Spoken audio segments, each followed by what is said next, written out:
울릉도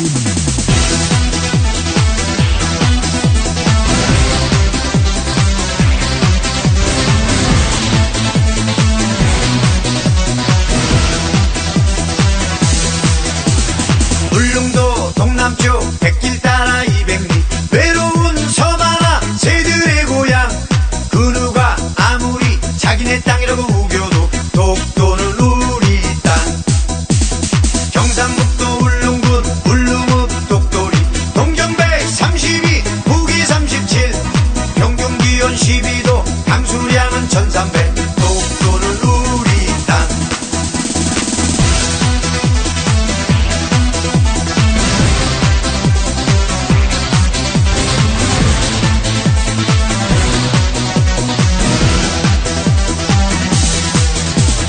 오징어, 꼴뚜기, 대구명태, 거북이, 연어알, 물새알, 해녀, 대엽신 17만 평방미터 우물 하나 분하고 독도는 우리 땅. 지증왕 13년 섬나라 우상국 세종실록 지리지 50쪽의 셋째 줄. 하와이는 미국 땅, 대마도는 몰라도 독도는 우리 땅.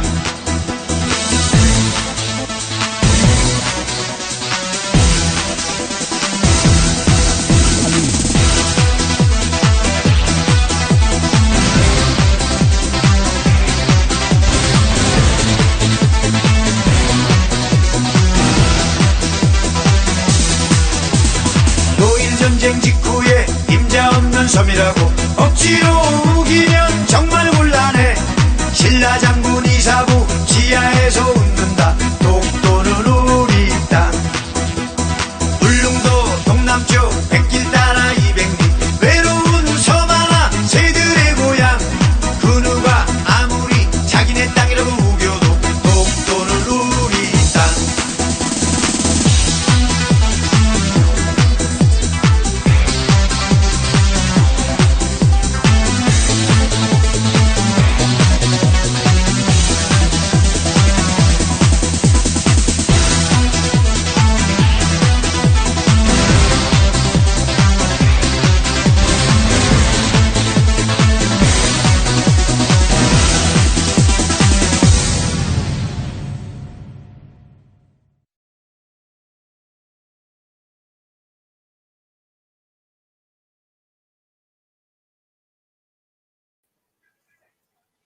안녕하십니까 선생님들. 코비드 19으로 어려운 시간이지만 오늘 2020년 8월 15일 제75회 강복절 뜻깊은 날을 맞이하여 재미 한글학교 워싱턴 협의회 2020년 가을 교사 연수회를 시작하게 되어 정말 기쁘게 생각합니다. 그럼 지금부터 2020년 가을 온라인 교사 연수회 개회식을 시작하도록 하겠습니다. 모두 스크린에 있는 태극기를 봐주시기 바랍니다. 국기에 대한 경례, 바로 이어서 애국가 제창이 있겠습니다. 비디오 클립을 시청하여 주시기 바랍니다.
이어서 신임 김선아 회장님의 인사 말씀이 있겠습니다. 김선아 회장님. 안녕하세요. 오늘은 강복 75주년이 되는 뜻깊은 날입니다. 강복을 맞아 대한민국의 새로운 세상이 열렸듯이 온라인 수업으로 새로운 교육 방법을 시도하기 위해 모인 선생님들과 함께하는 이 순간이 정말 감격스럽습니다. 7월 27일부터 8월 7일까지 10일간 또 오늘 수업받기 위해 모인 워싱턴 지역 협의회 모든 선생님들에게 참 잘했어요. 칭찬 스티커 보냅니다. 컴퓨터에 익숙치 않은 선생님들도 방학 동안 애쓰시는 모습에 한국어 교육은 이 어려운 환경 속에서도 선택이 아닌 필수가 될 수 있다는 확신이 들었습니다. 마음과 열정과 수고로 열강해 주시는 강사님들, 워싱턴 지역은 물론 캐나다, 플로리다, 콜로라도 지역에서도 참여해 주신 선생님들, 모든 일정을 잘 진행되게 수고해 주신 모든 임원님들께 감사드립니다. 대한독립 만세! 워싱턴 지역 화이팅! 감사합니다. 네, 이번에는 늘 저희 협의회를 위해 물심양면으로 수고해 주시는 이규현 이사장님 환영사가 있겠습니다. 이사장님. 예, 반갑습니다. 2020년 가을 교사 연수회를 참가해 주신 여러 선생님들을 환영합니다. 또 이 연수회를 준비해 주신 여러 임원님들과 좋은 강의를 해주시는 강사 선생님들께 더욱더 감사의 말씀을 드립니다. 코비드로 인해서 학교가 문을 닫은 지 벌써 5달이 넘어갑니다. 연수회에 참가하신 여러 선생님들이 또한 댁에서는 학부형이십니다. 아마 지난 5개월 동안 집에서 이러한 일을 말하시자면 아마 책 한 권을 쓰실 수 있으실 것입니다. 말 안 듣는 자녀들을 가리키고 새끼 식사를 준비하고 거기에 대해서 한국학교 수업을 준비하시는 여러분들은 이미 원더우먼이자 슈퍼맨이십니다. 코로나가 당분간은 우리 곁을 떠나지 않겠지만 인류 역사상 사라지지 않은 역병은 하나도 없었습니다. 곧 치료제와 예방약이 준비가 되면 코로나는 한때의 추억이 될 것입니다. 그때까지 조금 더 참고 기다리십시다. 작년 교사 연수회 때 올해 왁스의 모든 행사가 온라인으로 진행될 것이라고 생각하셨던 분들은 아마 한 분도 안 계셨을 것입니다. 하지만 변화하는 세계 속에서 학생들을 가르치는 방법도 진화해야 합니다. 이번 기회에 비대면 온라인 강의를 준비하시면 앞으로도 유용하게 쓰이실 수 있을 것입니다. 오늘 모이신 여러 선생님들이 수업에서 배우신 여러 가지 수업을 숙지하시고 교육 현장에서 활용하시길 바랍니다.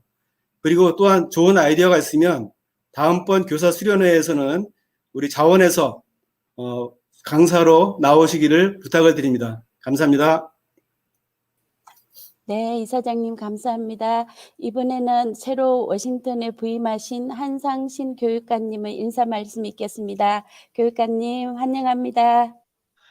예, 안녕하세요. 한상신입니다. 네, 뜻깊은 광복절 날 아침에 이렇게 온라인으로 연수를 시작하시게 된 것을 한편으로는 안타깝게 생각하고 한편으로는 축하를 드립니다. 회장님을 통해서 7월 말부터 1차로 온라인 연수를 시작하셨다는 말씀을 들었고요. 굉장히 많은 분들이 열심히 참여하시고 있다는 말씀 듣고 굉장히 기뻤습니다.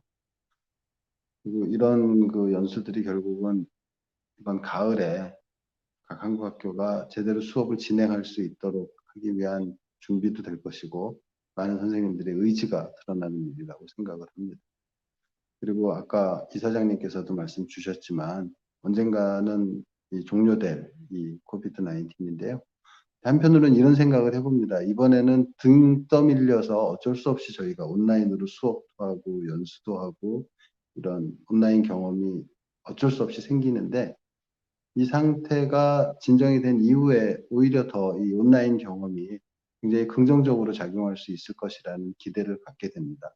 아까 회장님께서 말씀하셨지만은 캐나다, 플로리다, 콜로라도에서도 참여하시는 분이 계시다고 했는데 이런 것이 어떻게 보면 온라인의 장점이 되겠죠. 이런 것들이 앞으로 오프라인과 온라인이 함께하는 그런 함께 정말 시너지를 일으킬 수 있는 그런 계기가 될 것을 기대를 합니다. 그래서 그리고 오늘 행사를 준비해 주신 김선아 회장님 비롯해서 임원진 여러분들께 많은 감사드립니다. 감사합니다. 네, 교육관님 감사드립니다. 이번에는 지난 3년 동안 저희 워싱턴 협의회를 잘 돌봐주셨을 뿐만 아니라 맡은 임무를 잘 완수하시고 이제 한국으로 곧 귀국하시는 박상화 교육원장님의 인사 말씀 있겠습니다. 원장님. 예, 안녕하십니까. 제가 좀 밖에 나와 있어서요. 화면이 이런데 죄송합니다. 오늘 교사연수에 참석하신 여러 선생님들 반갑습니다. 그리고 굉장히 어려운, 지금도 이제 기술적인 문제가 있고 그렇지만 이런 어려운 시기에도 이렇게 연수회를 준비해 주신 김선화 회장님을 비롯한 여러 임원진 분들의 수고에 감사의 말씀을 드립니다.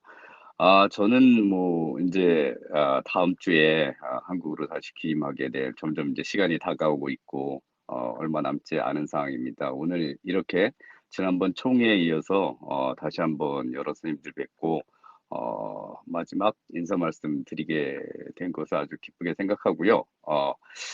회자 정리라고 했습니다. 예, 만날 때가 있으면 헤어질 때가 있고 또 오르막이 있으면 내리막이 있는 것이 인생인 것 같습니다. 워싱턴에서 그동안 주로 이제 3년 동안 같이 저와 활동을 해주신 김명희 회장님 다시 한번 감사를 드리고요. 여러 이사장님 여러분 바뀌셨지만 여러 이사장님께도 감사의 말씀을 드립니다. 다들 인격적인 면이나 또는 전문성 면에서 훌륭하신 분들이어서 제가 활동하는데 굉장히 도움이 됐고 뭐 즐겁게 또 보람되게 일을 할 수 있었던 것에 대해서 진심으로 감사하게 생각을 합니다. 교육관님이나 이사장님께서 언급하신 것처럼 사실 코로나19로 인해서 어쩔 수 없이 이제 온라인 형태로 왁스 행사도 이어지고 학교 활동도 이어지고 있는 상황이지만 사실은 보다 적극적으로 이런 매체를 또는 온라인 교육을 수용을 했었더라면 조금 더 미래를 내다볼 수 있는 한글 학교가 될 수 있었다고 생각을 합니다. 그런 점에서 사실 이제 낙스에서 올해 학술대회 같은 경우도 저는 이제 강력하게 온라인으로 충분히 할 수 있는 역량이 되신다고 했는데 내부 논의에서 이렇게 좀 내년으로 유예하는 걸로 이렇게 결정이 돼서 다소 아쉬운 생각이 듭니다. 향후에 이번 경험을 바탕으로 한글 학교의 방향이나 운영 형태에 대해서 보다 발전적으로 생각할 수 있는, 다소 이제 보수적인 측면이 있는데 그런 기회가 됐으면 하고요. 그럴 역량이 충분히 있는 분들이시라고 저는 믿습니다. 그래서 왁스 또 낙스 한글 학교 모두 더욱 발전하고 더 나은 교육 결과를 낼 수 있기를 기대합니다. 끝으로 저는 학교 현장으로 나갑니다. 그래서 여러분들처럼 이제 학생들을 대하고 여러 선생님들 대하면서 직접 교육하는 현장에 있을 예정입니다.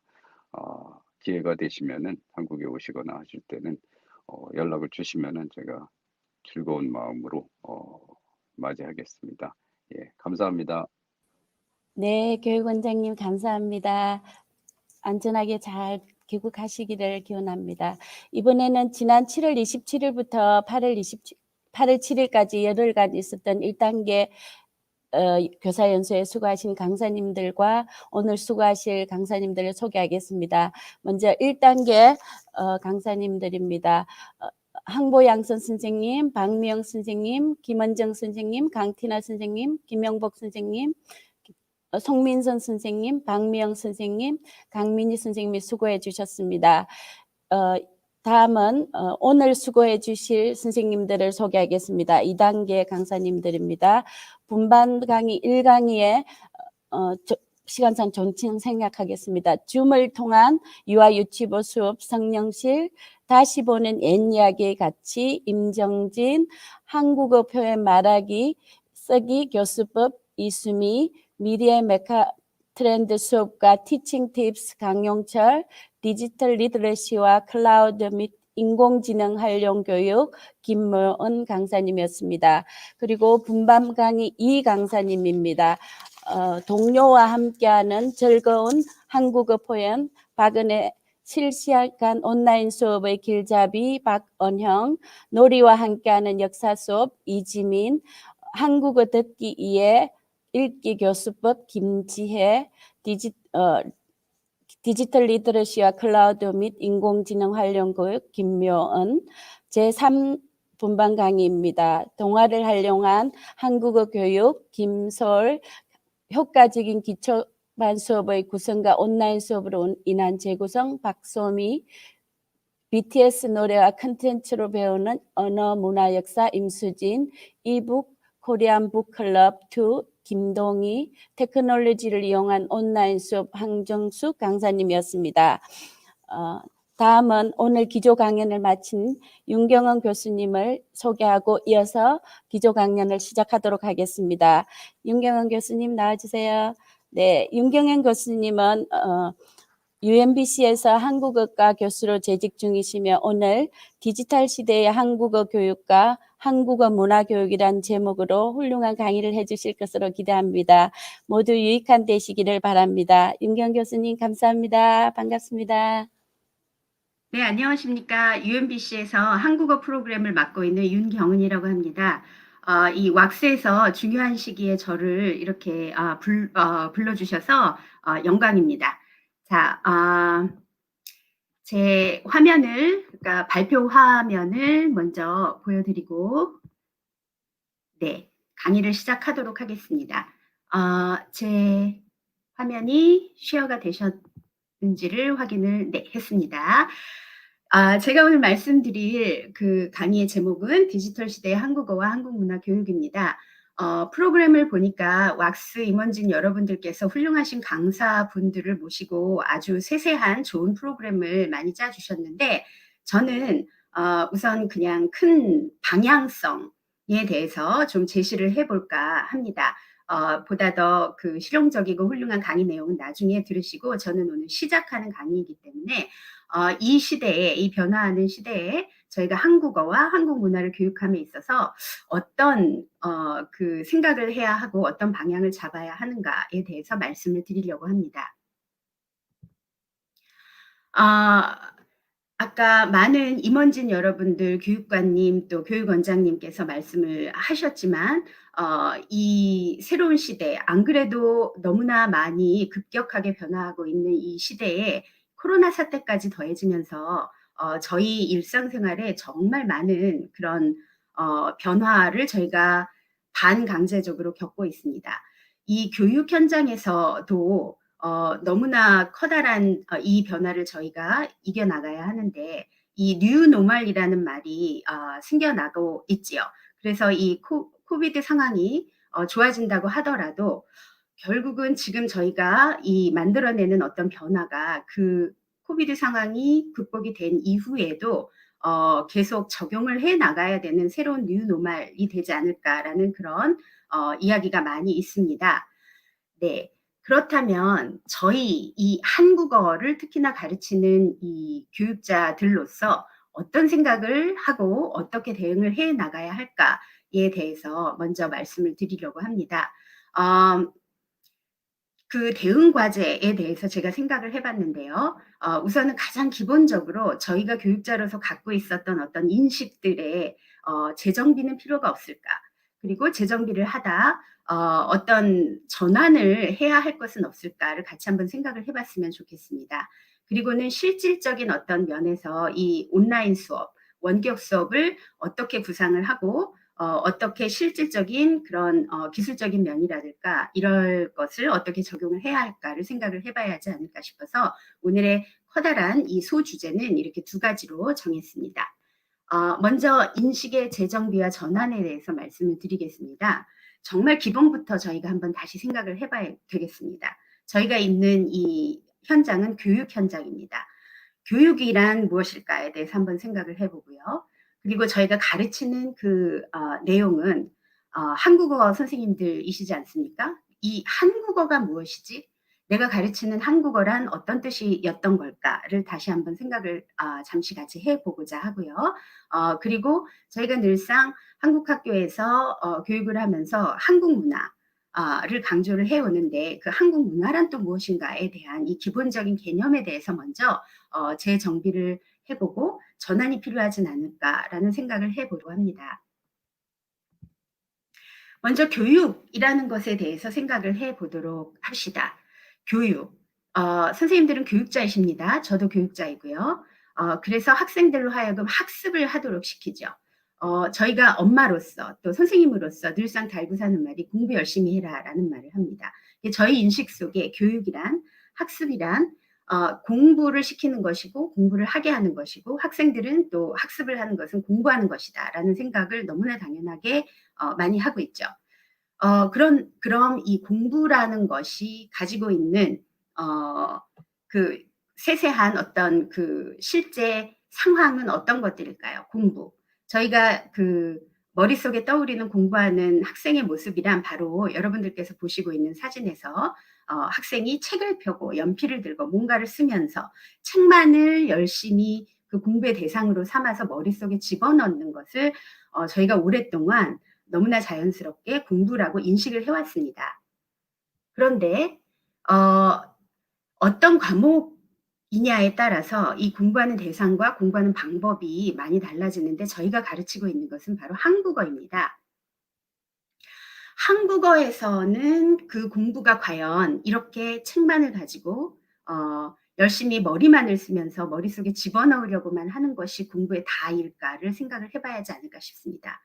자, 한국어를 학습하여 학생들이 결과물로 어떤 것을 얻게 되고 그래서 무엇이 그 학생의 생활에서 달라지는지 그 결과물을 한번 그려보신다면 이 방법, 책만을 가지고 열심히 혼자 앉아서 조용히 방해받지 않고 공부하는 것이 가장 최선의 방법일까에 대한 생각을 달리 해봐야 하지 않을까 싶습니다. 자, 여러분들이 가르치시는 것은 한국어입니다. 그렇다면 한국어 무엇을 가르치고 계시죠? 한글만을 대상으로 하고 계십니까? 아까 방금 학습이란 그 결과물을 놓고 생각을 해봐야 된다고 얘기를 했는데 한글만을 습득하고 한글만을 읽을 수 있고 한글만을 쓸 수 있는 것을 여러분들께서 여러분들의 자녀에게 여러분들의 학생으로부터 바라는 가장 최고치 목표인지를 한번 생각을 해보셨으면 좋겠습니다. 저희가 한국말을 잘하는 외국 학생들을 봤을 때 너무나 놀라는 말 그리고 또 저희가 늘 하는 말 한국말 하실 줄 아세요? 와, 한국말 잘하시네요. 이렇게 말할 때에 한국말을 한다라는 그 의미를 좀 생각을 해봤으면 좋겠습니다. 그러니까 한글만을 배우는 것과 한국말을 할 줄 안다는 것 커다란 차이가 있죠. 한글은 한국어 영역의 한 가지 부분일 뿐입니다. 그러니까 저희가 최종적인 목표로 하는 그 학습 목표는 저희 학생들로 하여금 한국말을 할 줄 알게 하는 것, 한국어를 구사할 줄 알게 하는 것이 최종 목표가 아닐까요? 그러므로 이 목표 설정, 이 한국어, 내가 가르치는 한국어가 무엇인지에 대해서 보다 더 넓은 개념으로 다시 한번 생각을 그렇구나라고 다시 인식을 하실 필요가 있지 않을까라는 생각이 듭니다. 자, 한국어를 구사한다, 한국말을 할 줄 안다는 것은 한글을 쓰고 읽을 줄 아는 것만이 아니라 전체적인 의미에서의 언어를 사용할 수 있는 것. 무엇을 위하여? 의사소통을 위하여 언어를 사용하는 것을 의미합니다.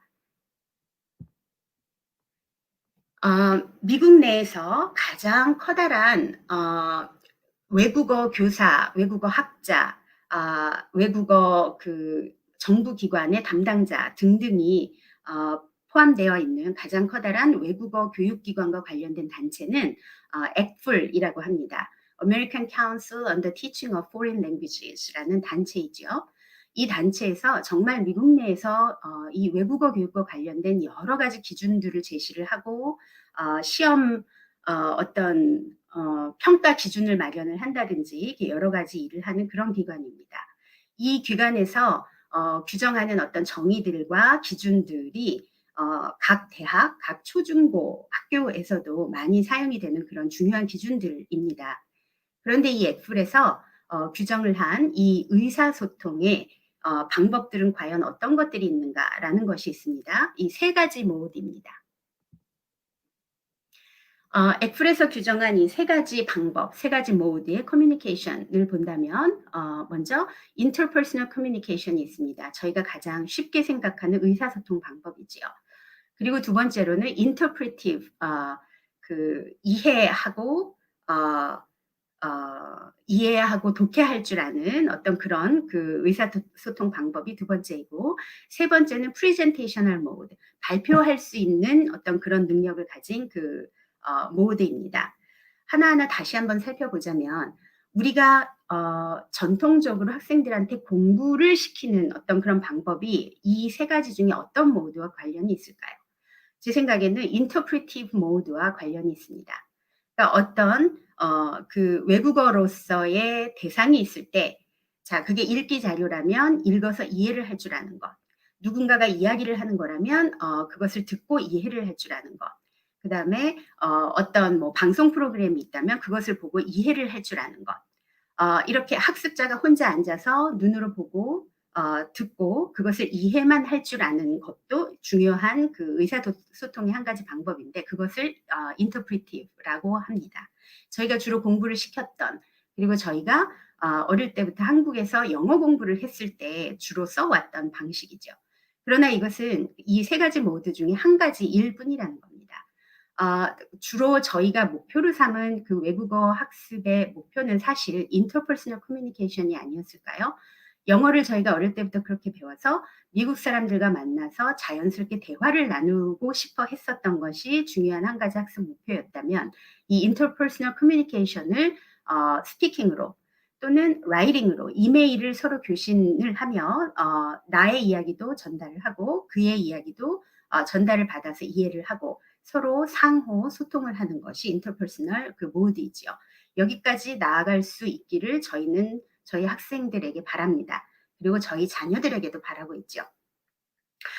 더 나아가서는 presentational mode.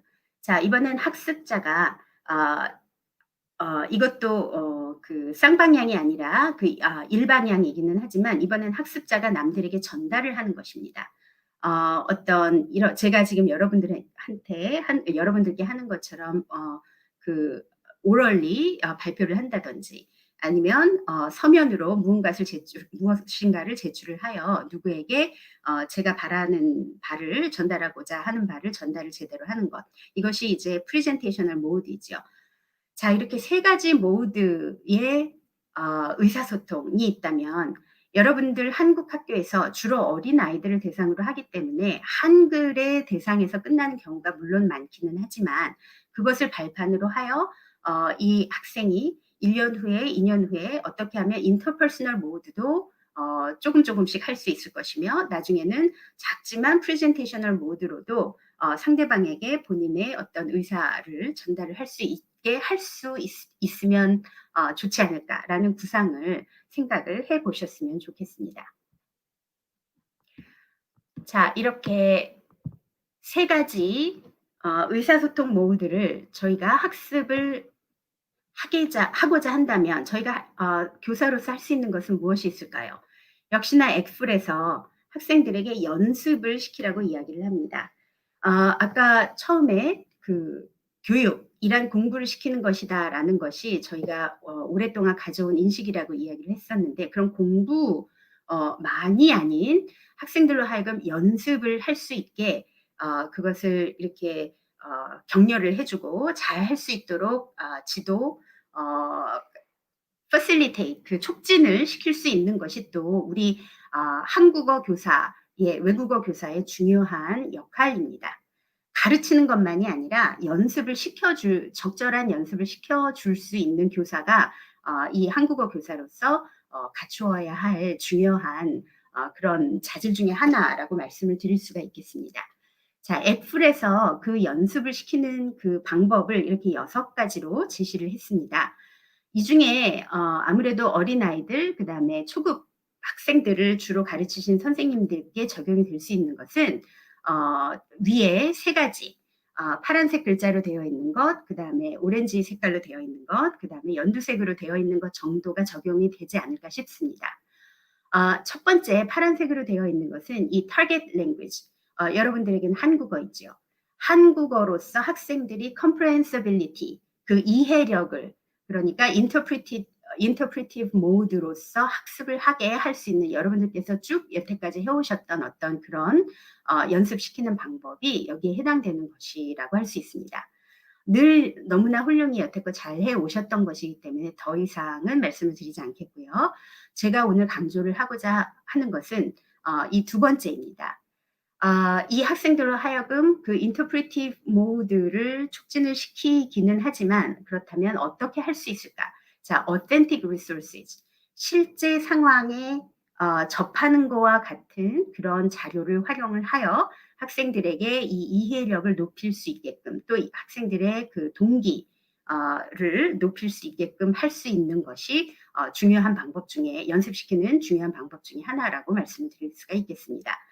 거기서 더 나아가서 세 번째까지 커뮤니케이션 태스크, 그러니까 교실 상황이기는 하지만, 그리고 원격으로 선생님과 학생들끼리만 만나는 것이기는 하지만, 그럼에도 불구하고 뭔가 실생활에서 어떤 대화를 나눌 수 있는 상황과 비슷한 상황을 좀 제시를 하여 이 학생들이 그런 실제 상황과 비슷한 곳에서 연습을 하게끔 할 수 있는 그것까지 해주신다면 더할 나위 없이 좋겠죠. 그러나 거기까지 나가는 것이 이제 너무 힘드시다고 한다면 지금까지 연습 이해력 촉진을 위하여 연습을 시켰던 것에서 어떻게 하면 실생활에 가까운 authentic resources를 사용할 수 있을까를 오늘 이후에 살짝 같이 고민을 좀 해보고자 합니다. 자, 이렇게 저희가 교육에 대한 생각을 좀 제가 다시 해보고자 선생님들께 말씀을 드렸고, 그렇다면 한국어 교육, 한국어란 어떤 것이고 어떤 교육을 하면 좋은 것인가에 대한 생각을 다시 한번 해보고자 부탁을 드렸습니다. 이번엔 자, 한국 문화에 대해서 다시 한번 생각을 잠깐 같이 해보았으면 좋겠습니다.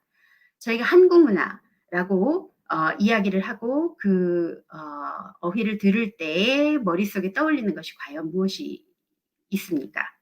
가장 쉽게는 한국의 고유 문화, 한국의 전통 문화와 관련된 특히나 유형 문화물들을 저희 머릿속에 많이 떠올리고는 합니다. 한국의 고궁이라든지 한국의 전통적인 문양이라든지 한국의 전통 옷인 그 한복이라든지 한국의 그 신라시대부터 그 전해져 내려왔었던 어떤 유적지라든지, 자, 너무나 훌륭한 우리 한국의 문화유산들입니다. 그렇다면 이렇게 전통적이고 고유한, 누가 봐도 의심할 여지가 없이 이 한국의 문화물들만을 저희가 한국 문화라고 불러야 할까요? 근래에 근 한 20-30년 정도부터 전체 학계, 꼭 한국문화학 학계만이 아니라 전 세계의 학계에서 문화를 규정하는 것에 대한 활발한 토론들이 있었습니다. 그 토론들에 따라 그 기존의 한국의 문화, 중국의 문화, 일본의 문화, 이렇게 어떤 그 민족주의적인 관점에서 각 나라의 문화들을 구별하는 것, 이런 민족주의적인 문화를 보는 관점들이 좀 비판을 많이 받는 것이 지금 학계의 대다수의 견해라고 말씀드릴 수가 있겠습니다.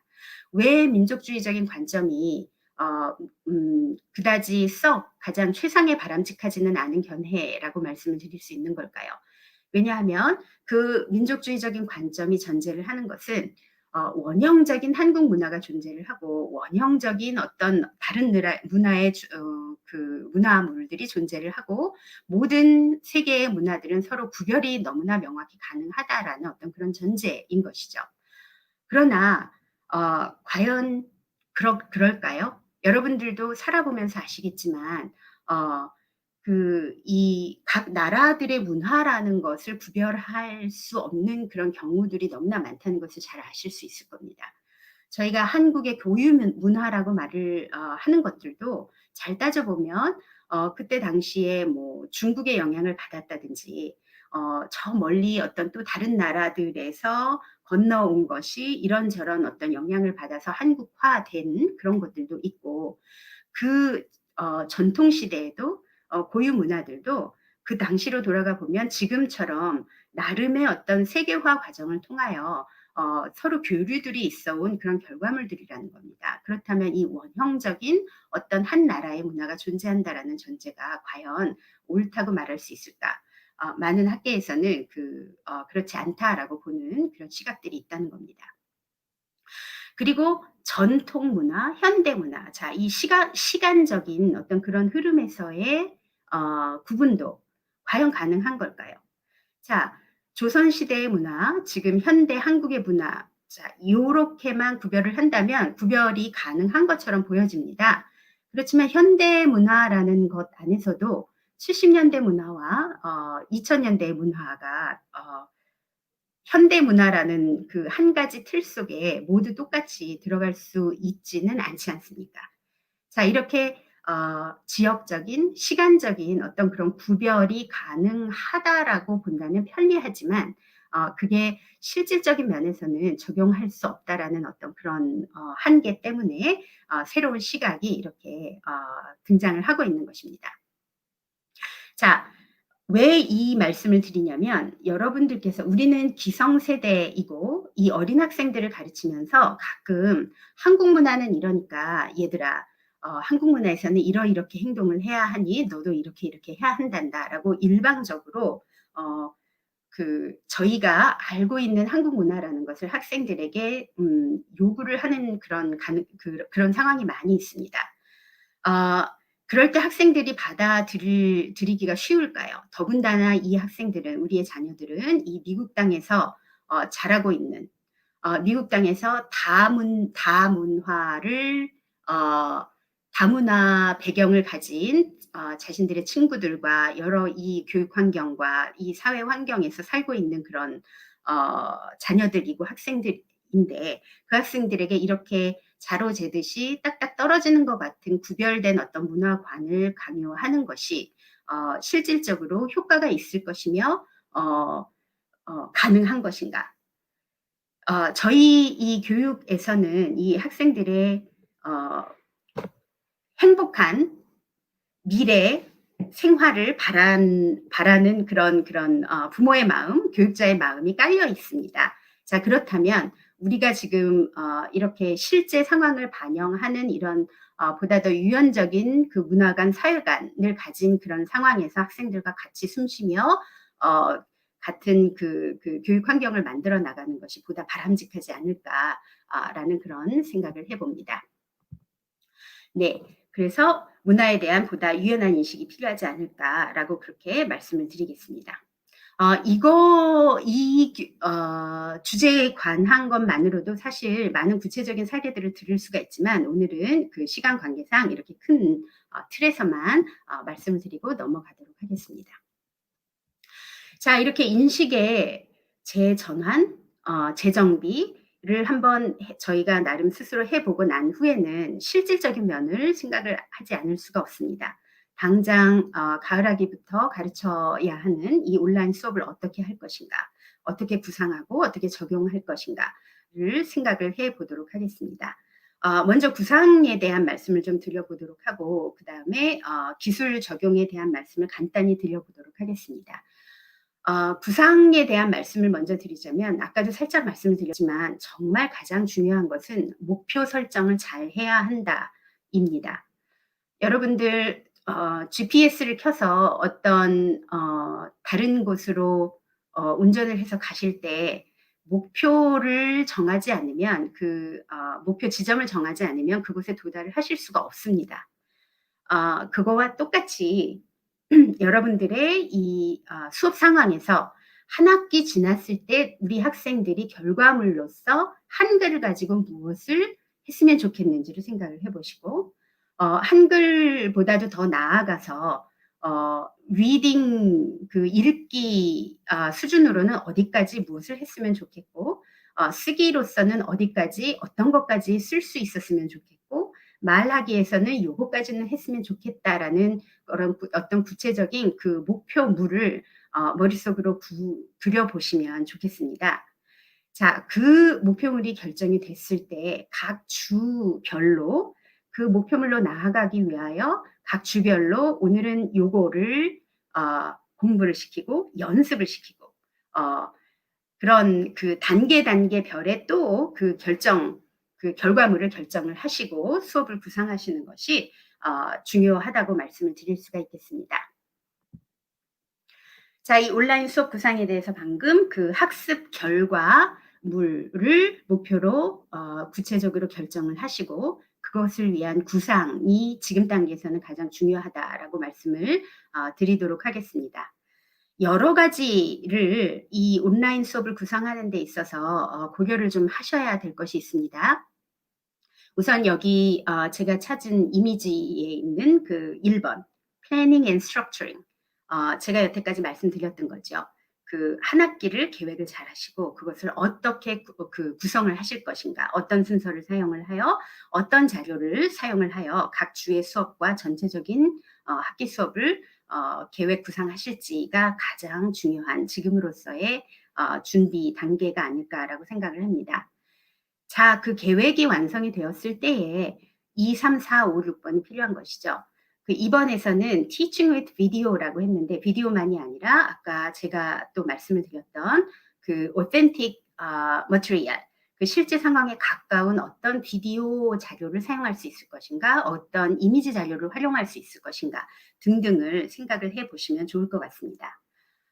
그리고 원격으로 이루어지기 때문에 어렵지만 그래도 연습을 어떻게 시킬 수 있을 것인가. 외국어 교육에서, 한국어 교육에서는 정말로 가장 필요한 것이 연습시키는 것이 필요하기 때문에 그 연습 활동을 어떤 것을 적용하실지를 생각을 해보시는 것이 중요할 것입니다. 연습을 시켰으면 어세스멘트, 평가가 중간중간에 필요합니다. 학생들 성적에 나오는 그런 평가가 아니라 이 목표물에 도달하기 위하여 중간중간에 그 지점에 제대로 도달을 했는지, 평가란 반드시 점수 주는 것만이 아니라 선생님과 이 학생이 그 지점에 잘 오고 있는지를 확인하는 것으로 생각을 하시는 것이 좋지 않을까 생각합니다.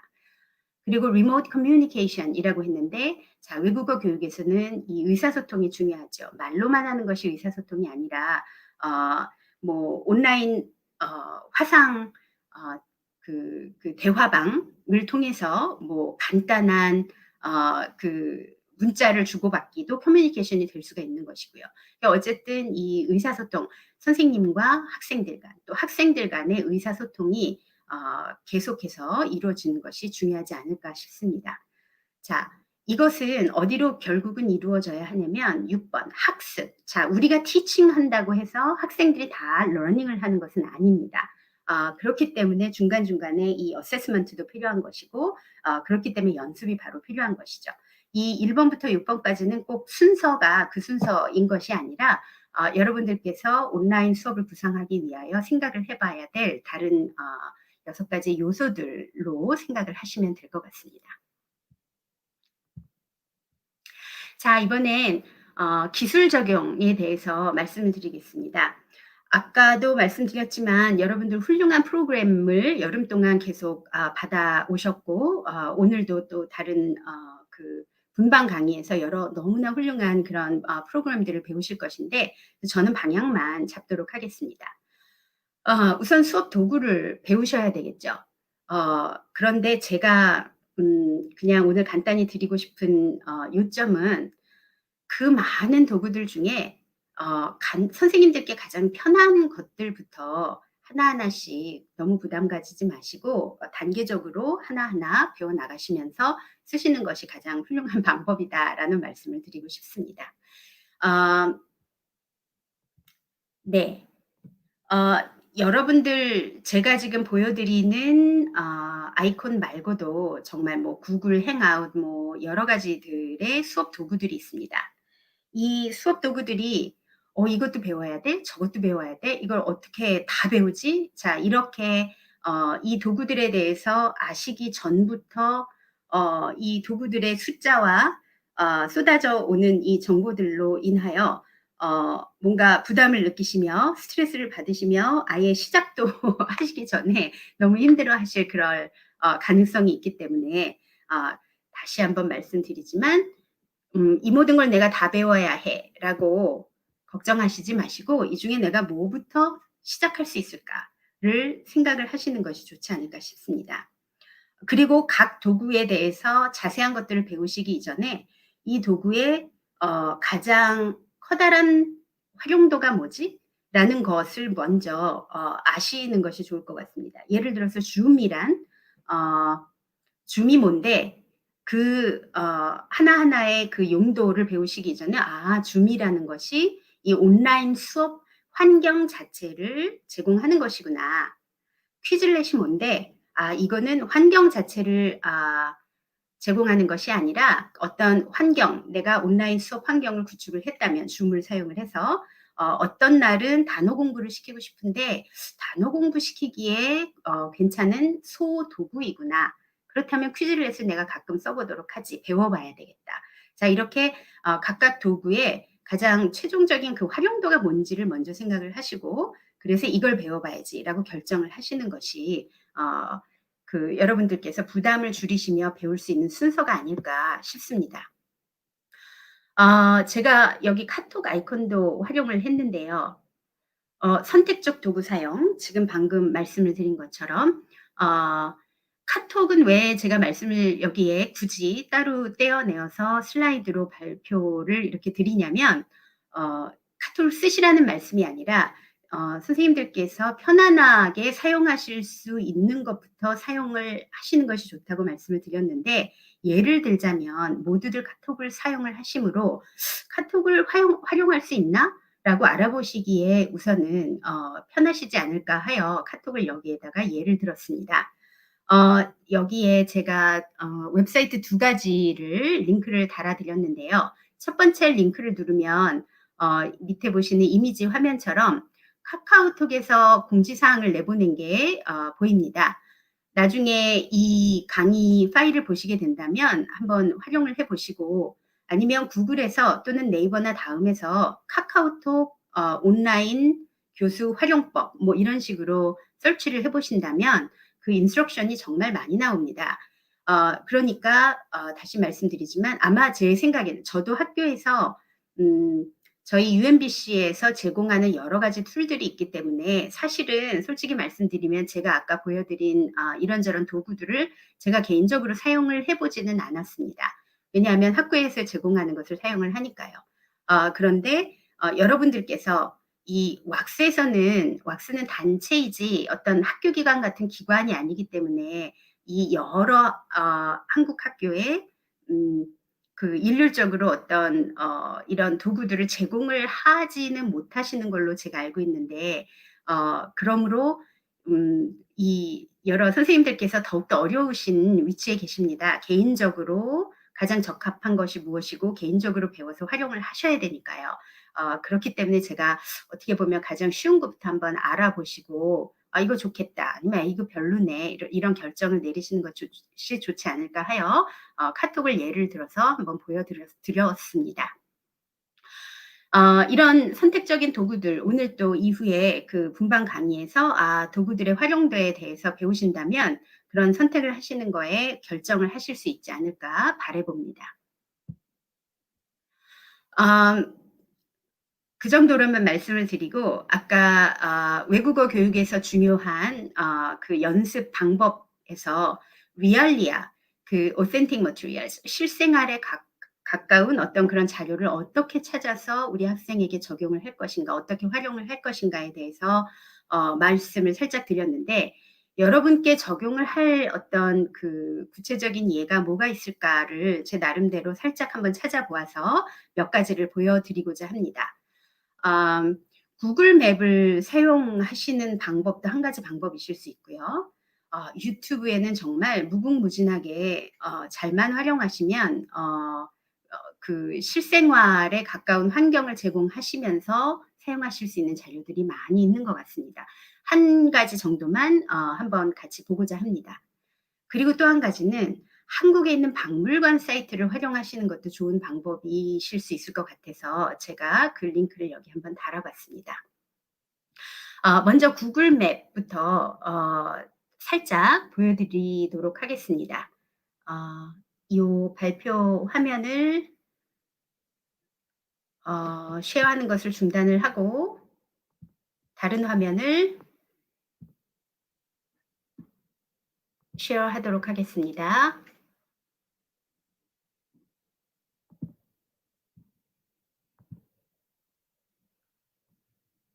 자, 구글 맵입니다, 여러분. 구글 맵인데 학생들과 가끔 필드 트립을 가면 정말 좋겠죠. 저희가 비행기 타고 한국까지 갈 수가 없지 않습니까? 예를 들어서 민속촌을 구글 맵을 활용을 하여 버추얼리 한번 가보도록 합시다. 자, 이렇게 민속촌을 찍었더니 구글 맵에서 이렇게 보여줍니다. 이 맵을 볼 수 있는 그 방법 중에 한 가지가 이 새틀라이트 위성 뷰로 보게 되면 이렇게 실제 사진 버전이 나옵니다. 자, 여기서 민속촌의 여러 그 부분들이 지정이 되어서 보이는데 이런 아이콘들, 여기 카메라 아이콘이 혹시 보이시는지요? 이 카메라 아이콘이 보이는 곳은 요 지점에 사진이 제공이 된다는 얘기입니다. 자, 그래서 제가 그 카메라 아이콘을 한번 눌러봤습니다. 그러면 이 관련 사진들이 이렇게 뜹니다. 네. 자, 이런 사진 자료를 활용을 하셔도 좋고요. 구글 맵에서 여러분들 오른쪽 밑에 여기 사람 표시가 있습니다.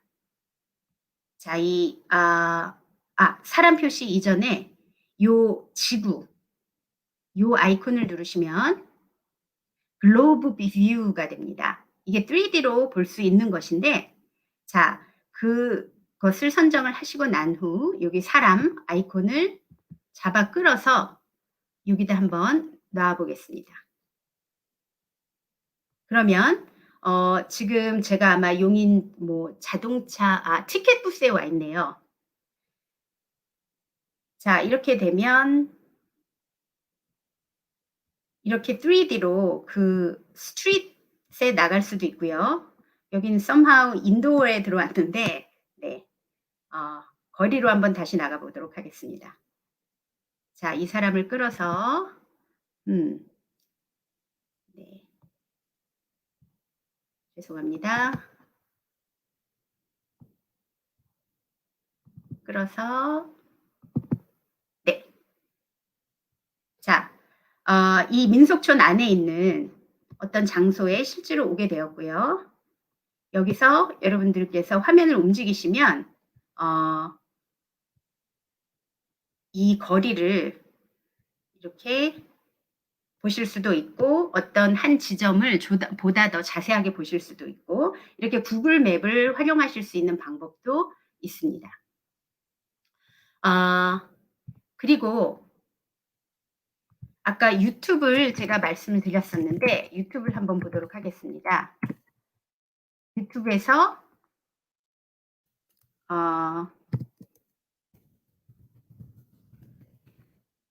제가 민속촌 걷기라는 서치 텀을 활용을 해 보았습니다. 그랬더니 민속촌 관련된 어떤 공연 파일도 뜨고요. 이런 파일이 뜹니다. 여기는 민속촌은 아니지만 전주에 있는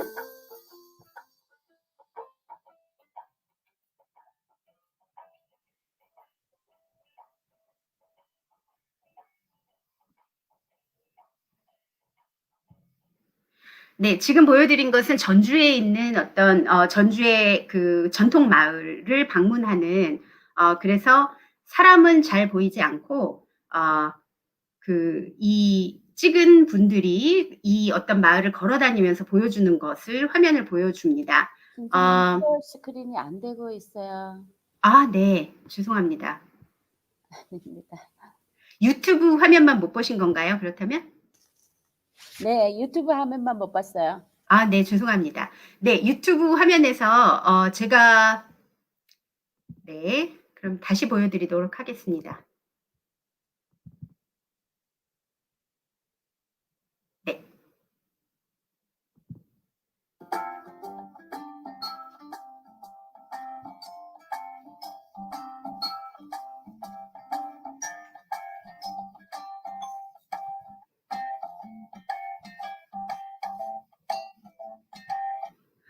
지금 제가 보여드린 것은 한 가지 예이지만 제가 알기로는 그 유튜브에서 뭐 서울거리 걷기 뭐 이런 식으로 찾아보시면 많은 분들이 자기네들이 뭐 어떻게 그 대사를 하지는 않고 그 거리를 보여주는 그런 그 비디오들이 많이 있습니다.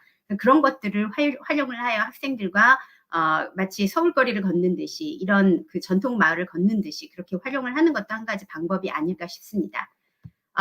다른 이번엔 박물관 사이트를 보여드리도록 하겠습니다. 시간이 거의 다 됐는데 박물관 사이트만 어떤 것들이 있는지 보여드리도록 하겠습니다.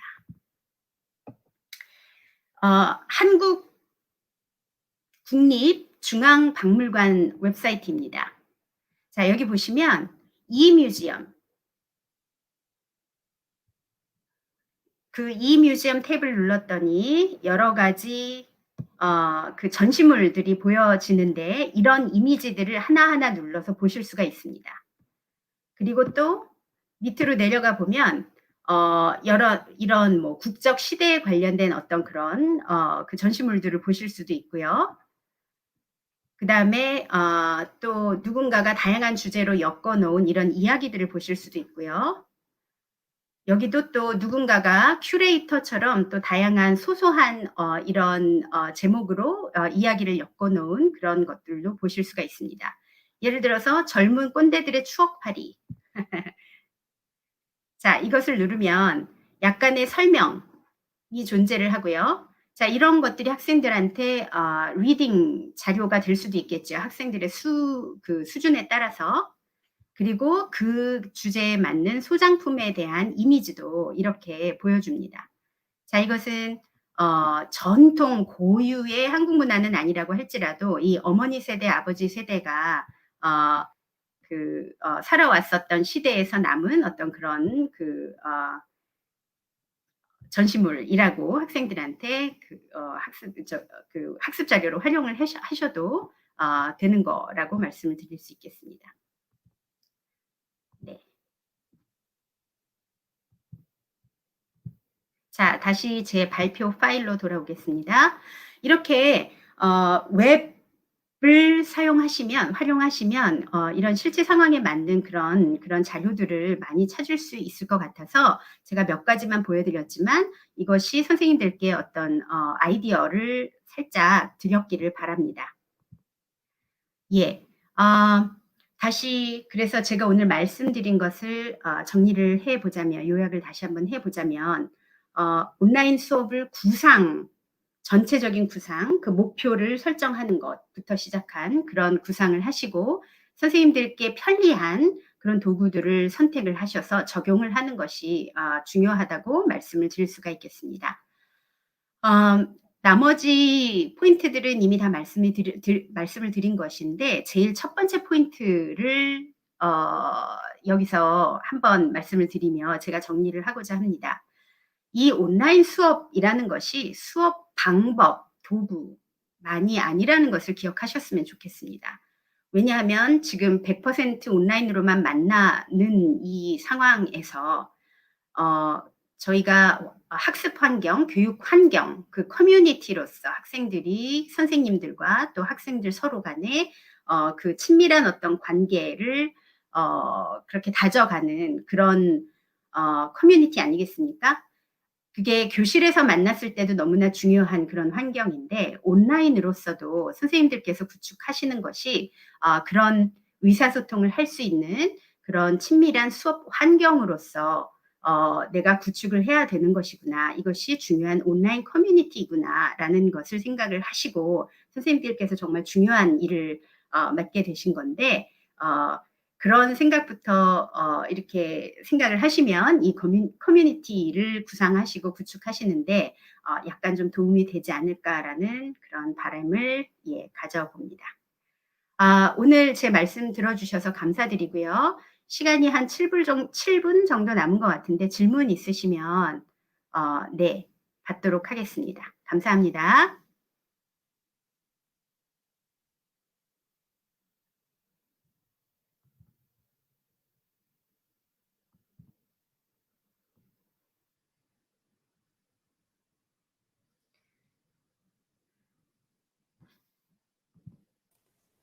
네, 감사합니다, 선생님. 좀 처음에 진행이 순조롭지 못해서 좀 시간이 지연됐는데 눈치껏 너무 간략하게 잘 말씀해 주셔서 감사합니다. 혹시 선생님들 중에 질문 있으신 분들 그 채팅방으로 올려주시면 감사하겠습니다.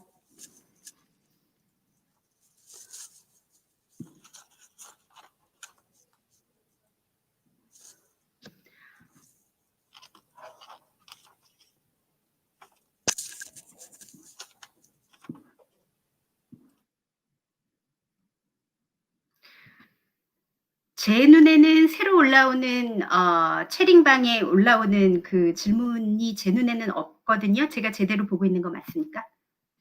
네, 저도 안 보여요. 네네네. 그러면 다음에 혹시라도 질문이 있으시면 워싱턴 협회로 선생님들이 초대받으신 그 이메일로 질문을 주시면 저희가 강사 선생님께 전달해서 대답을 받아서 또 전달하는 식으로 하겠습니다. 그럼 선생님 오늘 너무 감사합니다. 훌륭한 강의 감사하고요. 정말 유익한 시간이었습니다. 그럼 이어서 네, 선생님. 감사합니다. 네. 네, 감사합니다. 이제 이어서 분반 강의에 들어갈 텐데요. 분반 강의 스케줄을 잠시 말씀드리겠습니다. 자, 1강의는 10시 15분부터 11시 15분, 분반 강의 2강의는 11시 20분부터 12시 20분, 분반 강의 3강의는 2시부터 3시까지입니다.